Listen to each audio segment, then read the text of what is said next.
How do you feel about the result, Brad? I'm trying to work out whether they were good and you guys were okay, or you guys are a bit down, and how do you sort of assess it in those terms, one team relative to the other? I think if you start to go into games with and we all do it, it's sort of, we try not to as players and coaches, but you probably go into a game with even a subconscious expectation of what should happen. Yeah. But the competition keeps telling you that that's not the case. So, I don't want to talk too much about other teams, but you can talk to the examples throughout the competition of what you think is going to happen and what hasn't happened. And I just think this competition, I've said it every week, and I know it sounds repetitive, but it's tighter than it's ever been. The bottom teams aren't, historically, decades ago, the bottom teams were real bottom teams. It's just not shaping up that way. And things change really quickly, not only from week to week, month to month, but I think if you go back and look 2 years ago, who were the best teams? Why were they the best teams?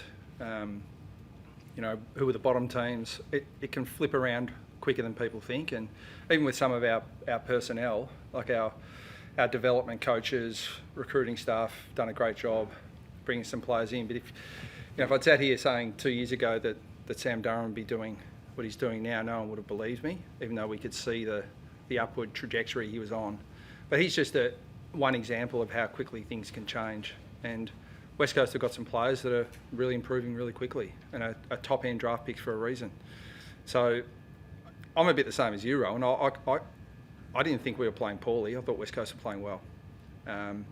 We did some good things. We defensively weren't right at the level we wanted to be, but I thought we, for the most part, held up our end of the bargain, and so did they. So big positive. I felt like it's been a bit of a theme in a lot of your wins this year. You found something when it was required. Good, strong, solid last quarter, and you end up with on the scoreboard at least, a comfortable enough win.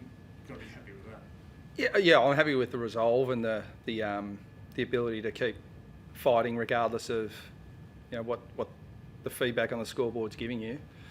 But we're also not a team that want to necessarily hope and get on the end of fast breaks, and if we win the contest we'll get out forward of the ball. We don't want to play that way, so that tends to make our contests maybe a little bit tighter than some of our dominance. It could look different if we really wanted to take some liberties when we've got contest dominance.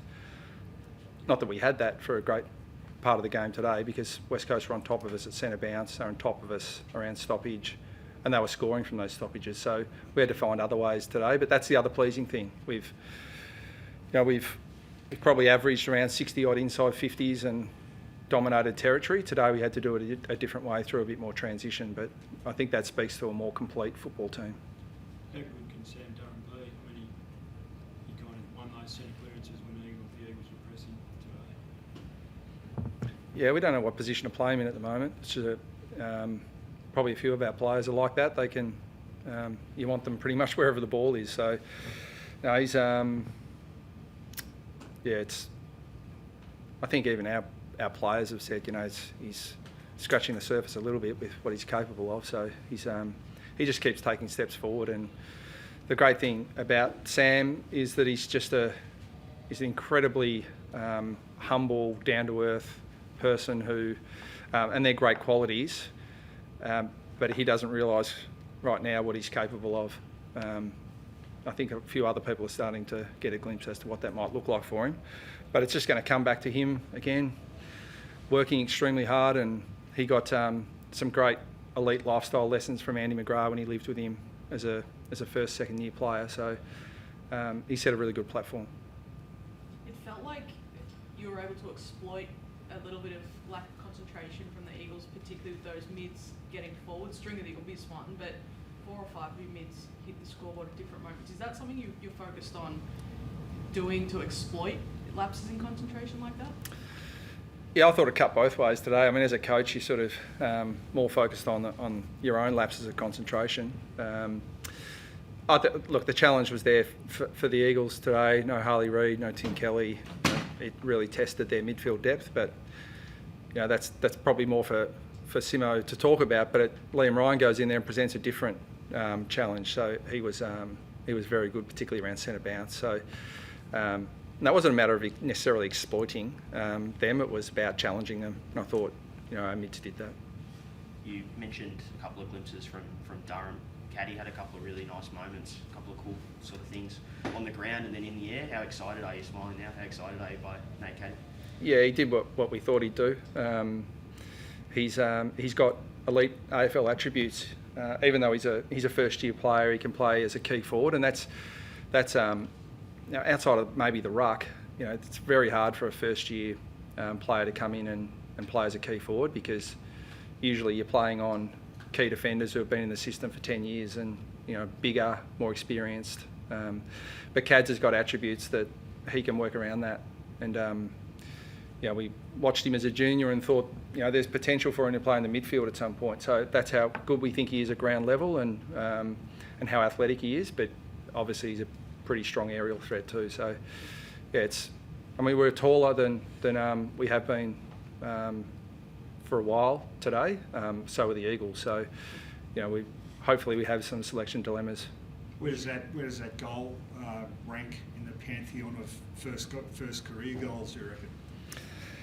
Well, it's up there. A great thing, I'll have to go back and look at the replay, but I think he looks to give it too. So but I was wrapped with the build up to that goal. But I saw Harry Sheasel do a similar thing, albeit from a set shot in the same spot, left foot.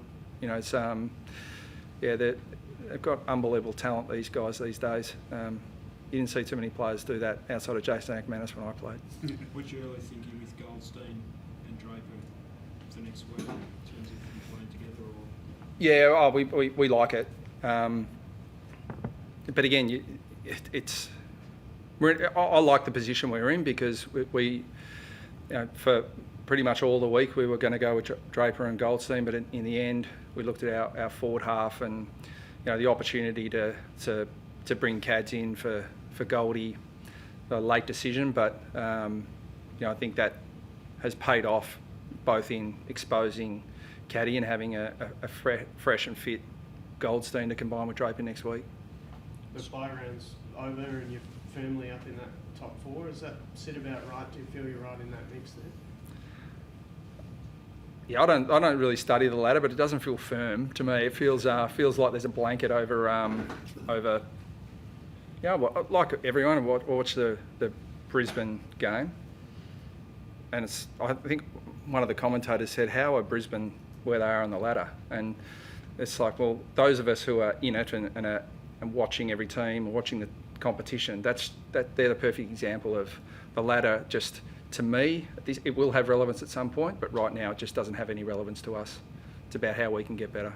Did you take a reset though over the bye and talk about those things as to what could be achieved in the back half of the year? No, I think that's to come. But I think there is a sense that we, we're not just going to.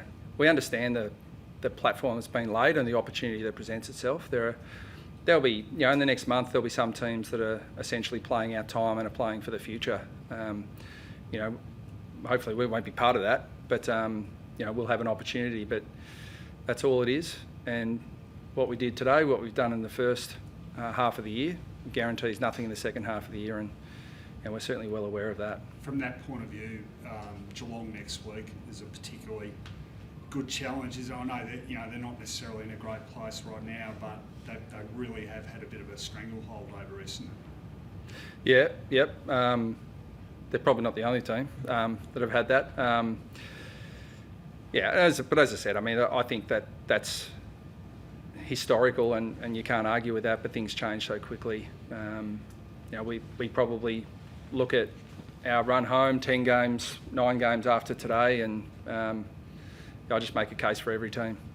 So Geelong are one of those. Any injuries today? Cox okay with that? No, Cox is fine. We're actually trying to sub him before. Looked like he just, don't know what happened on the far side of the ground, but he was limping a bit. But we'd made that sub decision before that incident. But I haven't even had a report, which is a good thing.